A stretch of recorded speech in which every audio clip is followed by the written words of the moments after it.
Театр начинается с вешалки, а школьная столовая по нормам Санпина – с умывальника, горячей воды и мыла. Перед тем, как сесть за стол, ученики спешат помыть руки. Накрывать на стол начинают не раньше, чем за 5 минут до прихода школьников, чтобы еда не успела остыть.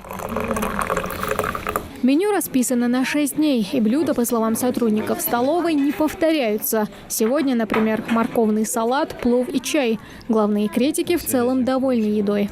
Очень хорошо кормят, полезными вещами. Вот это хорошо. А что именно тебе нравится из блюд? Мне нравится гречка. Мне нравится все, что тут дают. Правда, плов я не очень люблю. Вчера, например, были макароны, и они мне очень понравились. Нас кормят примерно на уроке. На уроке, когда он почти кончается, нас туда ведут. А вы успеваете наесться? Да. Сколько вам по времени, сколько вы обычно обедаете? 10-15 минут.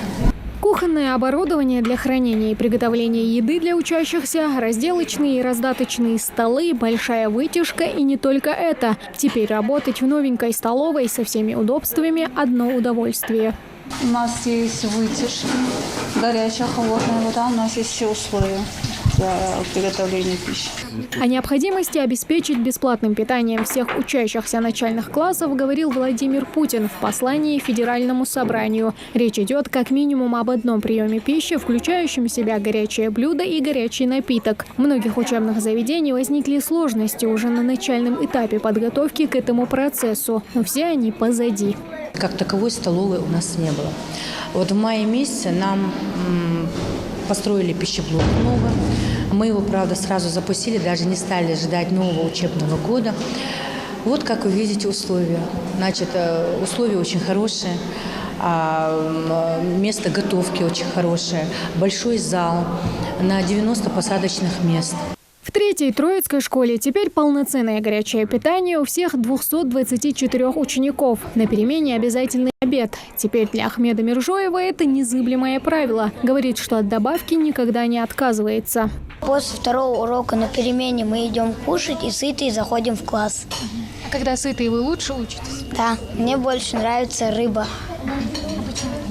Потому что я ем рыбу дома еще очень часто.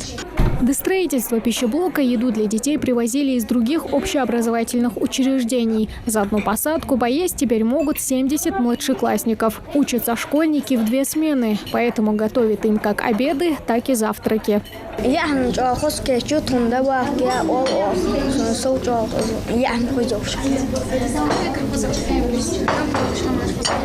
Компот, чай, пирог,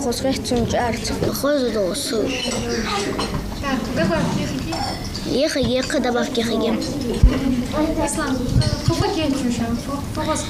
Суня, чар, суп, гречка, ран хамашки чук. Еда готовится не только с душой, но и с учетом требований Санпина и Роспотребнадзора, согласно которым калорийность питания для младших школьников в течение суток 2350 килокалорий. Разнообразие у нас. В понедельник у нас примерно бывает рыба, салат у нас разные идут каждый день. Капуста один день, второй день сипольный идет, потом морковный. Вот сегодня морковный у нас плов идет, котлеты, гуляш, что у нас еще, тефтели тоже. Это уже с утра. Маленькие дегустаторы определенно довольны новыми условиями. Грызть гранит науки на сытый желудок им куда легче и приятнее. Тамара Хшагульгова, Асхаб Белакиев, Новости 24.